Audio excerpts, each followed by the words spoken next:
Hello दोस्तों, कैसे हो? आपका स्वागत है त्रिपाण स्टडी सेंटर में। आज जो हम करने जा रहे हैं बीए सेमेस्टर 5 पंजाब यूनिवर्सिटी। आज जो हम बुक करेंगे पंजाब का इतिहास और संस्कृति, यानी देखा जाए तो काफ़ी महत्वपूर्ण यहाँ पर हमारा है history and culture of Punjab, यानी SCP, जो ये काफ़ी महत्वपूर्ण है। इसके अंतर्गत हमारा जो यहाँ पर चैप्टर आया है आर्य समाज और अहमदिया आंदोलन। आर्य समाज और अहमदिया आंदोलन जो ये काफ़ी महत्वपूर्ण है, यानी Arya Samaj and Ahmadiyyas this is most important chapter I here.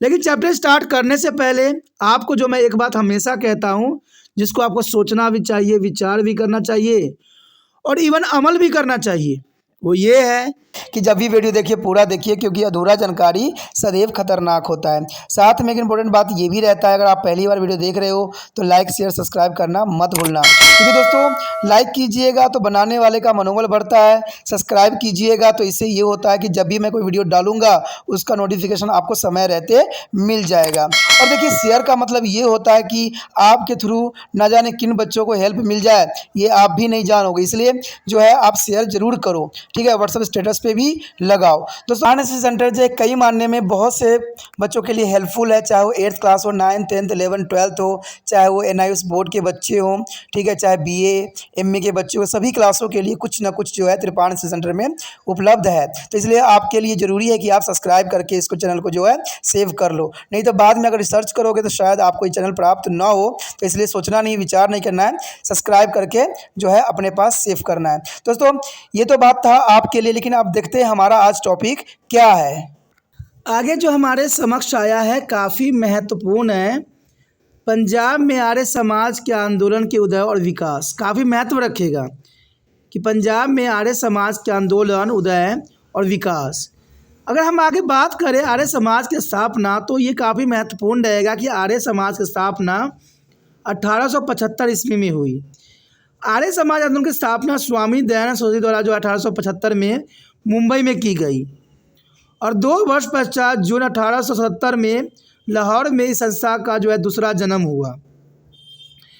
कहते हैं मुंबई में स्थापना के दौरान आर्य समाज को 28 नियमों के आधार पर बनाया गया था, यानी जब मुंबई में इसकी स्थापना हुई थी तो इसमें कुल 28 नियमों का आधार बनाया गया था, परंतु जून माह को अधिवेशन में इसे 10 नियमों में परिवर्तित करके लागू कर दिया गया।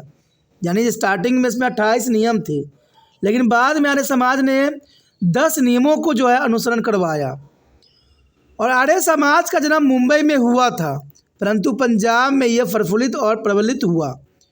ये काफ़ी महत्वपूर्ण बात यहाँ आता है कि आर्य समाज का जन्म मुंबई में हुआ, लेकिन इसका केंद्र बिंदु पंजाब था। ऐसे ही गदर आंदोलन का भी उत्पत्ति जो है विदेश में हुआ, लेकिन इसका केंद्र बिंदु पंजाब ही रहा। सभी प्रमुख गतिविधियों का केंद्र भी बन गया।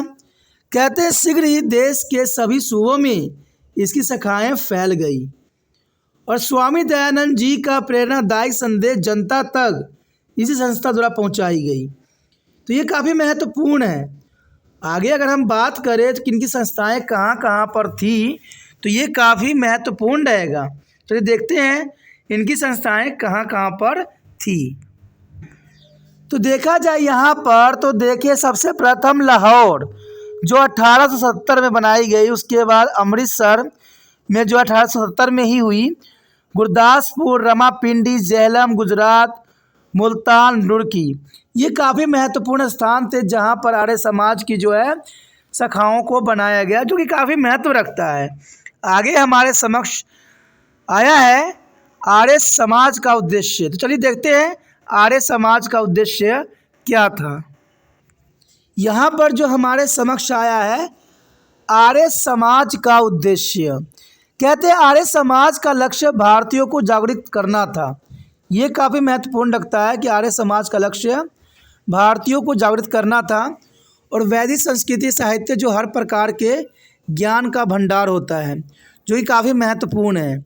यानी देखा जाए तो यहाँ पर आर्य समाज की जो वैदिक संस्कृति साहित्य जो एक तरह के ज्ञान का भंडार था, उनका दृढ़ता से पालन करते हुए प्राचीन भारतीय गौरव एवं अमूल्य निधि को अनुभव करवाना था, जो कि काफ़ी महत्व रखता है। आर्य समाज का संदेश इनके द्वारा बनाए गए 10 नियमों में सम्मिलित थे। यानी जो 10 नियम बनाए गए थे वो काफ़ी महत्वपूर्ण थे तथा ये जो है मानव मात्र की भलाई के लिए विश्वव्यापी सिद्धांत है। इनका उद्देश्य सभी लोगों को आर्य अर्थात श्रेष्ठ बनाना था। यानी आर्य समाज का मेन उद्देश्य था कि हर व्यक्ति को जो है एक सर्वश्रेष्ठ आर्य बनाना था। मैं आपको एक बात याद दिला दूं कि हिटलर का भी सोच विचार था जो है आर्य अपने आप को मानता था, क्योंकि आर्य जो होते थे वो सदैव सत्य का अनुसरण करते थे और जग कल्याण की बातें करते थे। ऐसा व्यक्ति जो भौतिक और आध्यात्मिक दृष्टि से विकसित, मानसिक और नैतिक दृष्टि से उच्च, जो है धन वैभव से संपन्न, राष्ट्रीय अंतर्राष्ट्रीय भावनाओं से परिपूर्ण हो। यानी आर्य समाज में आर्य व्यक्तियों में ये गुण निहित थी कि वो विकसित, मानसिक और नैतिक दृष्टि से उच्च, धन बदौलत और संपन्न, राष्ट्रीय अंतर्राष्ट्रीय भावनाओं से परिपूर्ण थे। तो ये काफ़ी महत्वपूर्ण बात है। आगे जो हम बात करेंगे आर्य समाज के 10 नियम। तो चलिए देखते हैं आर्य समाज के 10 नियम कौन कौन से थे। हमारे समक्ष जो आया है आर्य समाज के 10 नियम। देखिए, हर एक मनुष्य को जो है आर्य समाज के 10 नियमों का अनुसरण करना चाहिए। कहते हैं जो सत्य है वो सदैव सत्य ही रहेगा। यहाँ पर ना तो कोई धर्म है और ना कोई जाति है, क्योंकि जो सत्य है वो सदैव सत्य रहेगा। चाहे सत्य आपको कहीं से भी मिले, आपको अनुसरण करना चाहिए और अपने जीवन पे लागू करना चाहिए, क्योंकि कोई भी धर्म से आप बिलोंग करते हो, सभी धर्मों में सत्य का जो है हमेशा बोलबाला ही रहा है और झूठ को हर एक जगह पर नकारा गया है। तो आर्य समाज के 10 नियमों में भी इन्हीं बातों का अनुसरण करवाया गया है। कहते हैं आर्य समाज के 10 नियम के अंतर्गत कहते हैं सब सत्य विद्या का आदि मूल परमेश्वर है। यानी सारे सत्य जो है घुमा के जो है प्रभु सत्ता में जो है नील है। यानी सब सत्य विद्या जो है आदि मूल परमेश्वर में निहित है। ये आर्य समाज के प्रथम नियम है कि ईश्वर सर्वव्यापी रहेगा, वो कहीं भी नहीं है, वो हर जगह है तो कहीं भी नहीं और है तो हर स्थान पे है। इसलिए दूसरे नियम में यही बात का अनुसरण करवाया है कि ईश्वर सच्चिदानंद स्वरूप है। ईश्वर सच्चिदानंद स्वरूप है, वह निराकार है, सर्वशक्तिमान है, न्यायकारी है, दयालु है, अजन्मा है, अनंत है, निराकारी, अनादि, अनुपम, सर्वाधार, सर्वश्रेष्ठ, सर्वव्यापक, अजर, अमर, अभय, नित्य, पवित्र और जो है सृष्टिकर्ता है। उसकी उपासना करने योग्य है। यानी देखा जाए तो आर्य समाज के 10 नियमों में प्रथम नियम को जो अनुसरण करवाई गई है काफ़ी महत्वपूर्ण है। यहाँ पर ईश्वर को सर्वशक्तिमान, दयालु, अजन्मा, सर्वव्यापक, अमर, अजर के रूप में यहाँ पेश किया गया है। तीसरा नियम हमें बताती है कि वेद सत्य विद्याओं की पुस्तक है और वेद का पढ़ना, पढ़ाना, सुनना, सुनाना सब आर्यों को परम धर्म होना चाहिए। यानी जो अपने आप को आर्य मानते हैं तो उनको इस बात का अनुसरण करना चाहिए कि वेद सत्य विद्या है और वेद को पढ़ना, पढ़ाना, सुनना, सुनाना आर्य का परम सत्य है। यानी ये परम धर्म है कि वो जो है जग में वेद को पढ़ाएं, सुनाएं, समझे, समझाएं। यही जो है आर्य समाज के 10वां नियम के अंतर्गत है। उसके पश्चात आता है हमारे समक्ष चौथा नियम। कहते हैं हमें सत्य को जो है ग्रहण करने और असत्य को त्याग देने के लिए सदा तत्पर रहना चाहिए। ये परम सत्य है कि सत्य को हमें ग्रहण करना चाहिए और असत्य को हमेशा त्याग देना चाहिए। लेकिन देखा जाए तो आज के मानव जो है सत्य से बहुत किलोमीटर दूर भाग रहे हैं अपने आप से। कहते हैं कोई भी सत्य का अनुसरण नहीं करना चाहता और उनके समक्ष जो भी झूठ प्रस्तुत होता है उसको बहुत ही जल्दी ग्रहण कर लेती हैं।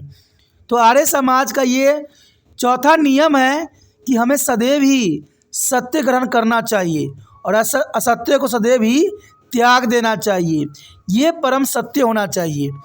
उसके पश्चात आर्य के 10वां नियम जो बताता है उसके अंतर्गत 5वीं बात जो आती है, सब काम धर्म अनुसार अर्थात सत्य और असत्य के विचार करके करने चाहिए।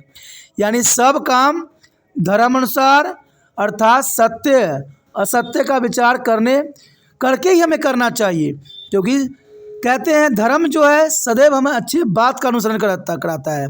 आप किसी भी धर्म में हो, कोई भी धर्म मानते हो, लेकिन आपका जो धर्म है सदैव सत्य पे आधारित है। असत्य को कभी भी आप अपने आसपास भटकने न दो।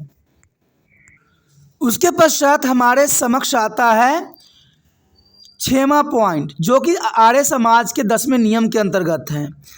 6वें नियम में बताई गई है कि संसार का उपकार करना आर्य समाज का मुख्य उद्देश्य है। यानी जो आर्य समाज को मानते हैं, जो आर्य समाज को जानते हैं, उन्हें उपकार की भावना को त्यागना नहीं है। उसमें शारीरिक, आध्यात्मिक और सामाजिक उन्नति होती है। जो जग की कल्याण करता है उसका स्वयं का कल्याण होता है। ये आर्य समाज के 6ठा नियम है, जिसको प्रत्येक व्यक्ति को अनुसरण करना चाहिए, चाहे वो किसी भी धर्म में क्यों ना हो, क्योंकि सत्य सदैव सत्य ही होता है। सत्य का कोई धर्म नहीं होता है, कोई जाति नहीं होती है, कोई वर्ग नहीं होता है। सत्य हर क्षेत्र में है, हर धर्म में है, इसलिए सत्य को सदैव ही अनुसरण करना चाहिए। 7वीं बात बताती है कि हमें सबको प्रतिपूर्वक धर्म अनुसार यथा योग्य व्यवहार करना चाहिए। और ये सदैव ही हर धर्म में लिखी गई है कि सदैव ही हमें दूसरे के प्रति सहानुभूति होनी चाहिए, धर्म अनुसार यथा योग्य व्यवहार करने की आवश्यकता हो। चाहे वो बुजुर्ग हो, बच्चे हों, चाहे औरतें हों, सबके साथ जो है हमें अच्छे व्यवहार करने की बातें सोचना चाहिए और किसी के साथ गलत व्यवहार न हो पाए। ये आर्य समाज के जो है 7वें नियम के अनुसार है। यदि हम आगे बात करें 8वें नियम की, तो 8वां नियम हमें बताता है कि हमें अविद्या का नाश और विद्या की वृद्धि करनी चाहिए। यानी हमें अनपढ़ता को अपने दुनिया से, अपने देश से ख़त्म करना चाहिए और विद्या का जो है प्रकाश हर जगह फैलना चाहिए। यानी देखा जाए तो अंधकार को मिटाए जो है प्रकाश के ज्ञान से। यानी आपको ज्ञान अगर आएगा तो अंधकार रूपी जो है अंधविश्वास और अनपढ़ता मिट जाएगी। लेकिन ये तब मिटेगी जब आपके समक्ष ज्ञान का जो है प्रकाश जलाया जाए। तो ये बात जो है आर्य समाज की काफ़ी महत्वपूर्ण है 8वें नियम के अंतर्गत। यानी हमें सदैव प्रकाश का दीप जलाना चाहिए और अज्ञानता को जो दूर करना चाहिए हमें ज्ञान के दीप से। ये काफ़ी महत्वपूर्ण बात है यहाँ पर आर्य समाज के 10वें नियम के अंतर्गत। अगर अगले हम नियम की बात करें तो कहते हैं प्रत्येक व्यक्ति को अपनी उन्नति में संतुष्ट नहीं रहना चाहिए। आर्य समाज के ये नियम काफ़ी महत्वपूर्ण है कि प्रत्येक व्यक्ति को अपनी ही उन्नति में संतुष्ट नहीं रहना चाहिए, अतुल सबकी उन्नति में अपनी उन्नति समझना चाहिए। और ये आज के समय ऐसा नहीं होता है। हर व्यक्ति जो है दूसरे को नीचा दिखाता है, दूसरे की जो है उन्नति को ख़त्म करता है और अपनी उन्नति समझता है। लेकिन आर्य समाज को जो मानते हैं, जो समझते हैं, उनका सिर्फ अपनी भलाई नहीं वो सोचते हैं, उनका भलाई सदैव ये होता है, कहते हैं जग कल्याण अपना स्वयं की कल्याण होता है। यानी प्रत्येक जगह वो जो है दूसरे के संतुष्टि में लगे रहते हैं, अपनी संतुष्टि नहीं रखना चाहिए, तो सबकी उन्नति में ही अपनी उन्नति समझना चाहिए। कहते हैं अगर भारत विकास होगा, हर क्षेत्र में विकास होगा, तो प्रत्येक नागरिक का भी विकास होगा। अगर हम भारत के विकास में लग जाएं, भारत को विकास करने में अपनी महत्वपूर्ण योगदान दे दें, तो जर्नल सी बात है आपकी, हमारी और स्वयं की जो उन्नति हो सकती है। ये आर्य समाज के 10वें नियम के अंतर्गत 9वां नियम था, जो कि काफ़ी महत्वपूर्ण है। यदि हम आखिरी नियम की बात करें, जो कि काफ़ी महत्वपूर्ण संदेश देता है आर्य समाज को मानने वालों को, कहते हैं सब मनुष्यों को सामाजिक सभी हितकारी नियमों का पालन करने की बंदिश में रहना चाहिए। यानी सभी व्यक्ति जो है जीवन में सत्य का पालन करना चाहिए और इसी में बंदिश रहना चाहिए, लेकिन व्यक्तिगत मामलों में सबको स्वतंत्रता कायम करना चाहिए। यानी किसी भी व्यक्ति को कोई भी रूप में पराधीन नहीं रखना चाहिए। ये आर्य समाज के 10वें नियम के अनुसार है कि हमें सभी हितकारी नियमों का पालन करने की बंदिश में रहना चाहिए। यानी सदैव ही सर्वहितकारी यानी सबका हित सोचे, समाज की सर्व वर्गों का हित सोचे। लेकिन हमारे समाज में ऐसा नहीं देखने को मिलता है। हमारे समाज में एक दूसरे धर्मों को लोग गलत साबित करने में लगे रहते हैं। लेकिन यहाँ आर्य समाज के जो नियम है काफ़ी महत्वपूर्ण है। इसमें यही बात बताई कि व्यक्ति के मामले में सबसे स्वतंत्रता होनी चाहिए, इवन की स्वतंत्रता को भी यहाँ वकालत की गई। तो देखा जाए हमारे समक्ष जो आर्य समाज के 10 नियम थे वो काफ़ी महत्वपूर्ण थे, समझने के लिए थे। कहते हैं ये नियम ना तो कोई धर्म में बंधा हुआ है, ना कोई जाति में बंधा हुआ है, और ना कोई इसकी सीमा है। कोई भी धर्म के व्यक्ति हो, कोई भी व्यक्ति हो, अगर इन नियमों का पालन करते हैं तो उनका स्वयं का ही विकास होता है, क्योंकि ये नियम हर धर्म में मान्य है और ज़रूरी भी है। दोस्तों आगे हमारे समक्ष जो आएगा सामाजिक क्षेत्रों में आर्य समाज के कार्य, चलिए देखते हैं सामाजिक क्षेत्र में आर्य समाज के कार्य क्या हैं। आगे जो हमारे समक्ष आया है सामाजिक क्षेत्र में आर्य समाज के कार्य, काफ़ी महत्वपूर्ण है कि सामाजिक क्षेत्र में आर्य समाज के क्या कार्य हैं। आर्य समाज ने समाज में फैली बहुत सी कुरीतियाँ एवं बुराइयों को जो है जड़ मूल को नष्ट करने में काफ़ी महत्वपूर्ण योगदान दिया। लोग कष्टों से बचाने के लिए इस समाज में बहुत से ऐसे समाजक सुधारक के काम किए जो सारी मानवता की भलाई के लिए सफल सिद्ध हुए। यानी देखा जाए तो इस समाज ने काफ़ी जो है जग कल्याण की बातों को अनुसरण किया। आर्य समाज के आध्यात्मिक प्रश्नीय और कुछ प्रमुख कार्य यहाँ पर दिया गया है। आर्य समाज के कार्य की अगर हम बात करें तो ये बात साफ करता है कि आर्य समाज अनाथालयों एवं वृद्ध आश्रम तथा विधवाओं के लिए आश्रम स्थल खोलना स्वामी दयानंद के जीवन काल में पहला हिंदू अनाथालय फिरोजपुर में आर्य समाज द्वारा चालू किया गया था। यानी स्वामी दयानंद स्वयं ही जो अनाथालय का जो है फिरोजपुर में चालू करवाया था। प्राकृतिक आपदाओं से हैजा, बाढ़ों और सूखा और भूकंप आदि के दौरान आर्य समाज ने महत्वपूर्ण सेवा प्रदान की। यानी प्राकृतिक आपदाओं जैसे हैजा, बाढ़, सूखा और भूकंप के समय अंतराल में आर्य समाज ने महत्वपूर्ण सेवा दी। आर्य समाज ने सामाजिक समानता पर पूरा जोर दिया और हिंदुओं में दहेज प्रथा, जात पात के बंधनों को समाप्त करने के लिए भरसक प्रयत्न किए। कहते परंपरागत एवं वंशागत अछूत प्रणाली को समाप्त करने को अपने अथक प्रयास जारी रखे। हिंदुओं में दीनहीन और निम्न श्रेणियों में गिने जाने वाले लोगों के उत्थान के लिए जो है आर्य समाज ने अनेक कार्य किए। तो ये भी यहाँ पर काफ़ी महत्वपूर्ण बात रखता है।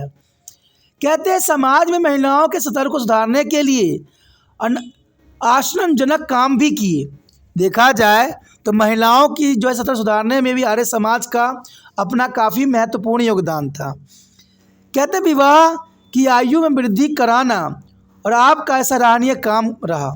आर्य समाज का ये काफ़ी महत्वपूर्ण सराहनीय काम था। आपने महिलाओं को पुरुषों को समान सम्मान और स्तर दिए जाने पर जोर दिया और महिला शिक्षा पर विशेष आपने ध्यान दिया। आर्य समाज ने बहुविवाहवाद, पर्दा प्रथा तथा सती प्रथा का सरेआम बढ़ चढ़कर विरोध किया तथा लोगों में शैक्षिक जागृति उत्पन्न की, जो कि काफ़ी महत्वपूर्ण था। इवन कि देखिए तो भारत के विभिन्न भागों में समाज सुधारकों द्वारा राहत कार्य का काम अपने हाथों में लिया। यानी भारत के विभिन्न भागों में समाज सुधारकों द्वारा राहत कार्य के लिए ये काम अपने हाथों में लिया और इसमें प्रमुख रूप से सन 1897 में कांगड़ा जिले में आए भूकंप के दौरान राहत कार्य और सन 1918 में गढ़वाल में अकाल के दौरान राहत तथा सन 1920 में जगन्नाथपुरी क्षेत्र में अकाल पीड़ितों के प्रति किए गए राहत कार्य सराहनीय थे। यानी देखा जाए तो 1920 में जो जगन्नाथपुरी क्षेत्र में अकाल पीड़ितों के लिए जो आर्य समाज ने किया वो सराहनीय थी। कहते हैं मालाबार जिले में मोपल्हार गड़बड़ी के दौरान प्रभावित हुए लोगों के चीख पुकारों पर आर्य समाज ने सक्रिय योगदान देकर उन्हें सांत्वना दी। आर्य समाज की क्वेटा भूकंप के दौरान दी गई सहायता को भी नहीं भुलाया जा सकता। कई स्थानों पर आर्य समाज की एक ऐसी गैर सरकारी संस्था होती थी जो पीड़ितों की सेवा में हमेशा ही तरपते पाई गई। बिना जात पात लिंग धर्म के भेद से जनता की मुक्त कंठ से सेवा प्रदान करना आर्य समाज की एक महत्वपूर्ण उत्कृष्टता बन गई। कहते देश धर्म और मानवता की सेवा के लिए इन्होंने हर प्रकार के खतरे और संकट का बहादुरी से मुकाबला किया और इनके मन में सदैव ही सत्य, सार्वजनिक सेवा, ईमानदारी और निस्वार्थ सेवा का एक मानदंड स्थापित किया ताकि दूसरे लोग आपके आदर्शों से कुछ सीख सके। और यही आर्य समाज की प्रमुख विचारधारा थी, कार्य थी, जो इन्होंने बखूबी निभाया। अगर आपको भी ये वीडियो समझ में आती है, अच्छा लगता है, अगर आप मन से तिरपान स्टडी की मदद करने की विश्वास रखते हो, ठीक है, क्योंकि कहते हैं दूसरे की भलाई ही इंसान की परम धर्म होना चाहिए। तो अगर आप भी दूसरे बच्चों की भलाई करने की बात मन में रखते हो तो जितना हो सके इस वीडियो को शेयर कीजिए। और शेयर करने के लिए कुछ नहीं करना होता है दोस्तों, ठीक है, ना तो आपको इतना बड़ी सेवा देना है, सिर्फ थोड़ा सा कार्य करना जो आप आए दिन करते हो। यूट्यूब से लिंक को कॉपी कीजिए और व्हाट्सएप स्टेटस पर लगा दीजिए। इससे ये होगा कि जो बच्चे आपके कांटेक्ट में होंगे, क्योंकि आपको पता ही होगा कि आपके पास जो कांटेक्ट होंगे वो आपकी कक्षा के बच्चों के ही होंगे। अगर ये वीडियो आपके लिए महत्वपूर्ण साबित हो सकता है तो उन बच्चों के लिए भी महत्वपूर्ण साबित हो सकता है। और सबसे बड़ी तो ये होगा कि आप निस्वार्थ सेवा करोगे, और ईमानदारी और निस्वार्थ सेवा कहते हैं एक आर्य होने की सबूत देता है। और आर्य होना सबसे बड़ी बात है, क्योंकि ये कोई धर्म नहीं है, न जाति है, एक कर्म है जो हर एक व्यक्ति को निभाना चाहिए और जो महत्वपूर्ण भी रखता है। ठीक है, अगर आपको वीडियो समझ में आई, अच्छा लगता है तो जितना हो सके इस वीडियो को शेयर करने की भावना को त्यागना नहीं है। पहली बार मेरे चैनल पे आए हो, पहली बार वीडियो देख रहे हो, अगर अच्छा लग रहा है तो जर्नल सी बात है दोस्तों, चैनल को सब्सक्राइब कर लीजिए, क्योंकि यहाँ पर आपको बहुत कुछ मिलेगा। यहाँ पर 8th से लेके MA तक बच्चों के लिए बहुत कुछ है। सोचिए नहीं, विचार न कीजिए, चैनल को सब्सक्राइब करके अपने मोबाइल में सेव कीजिए।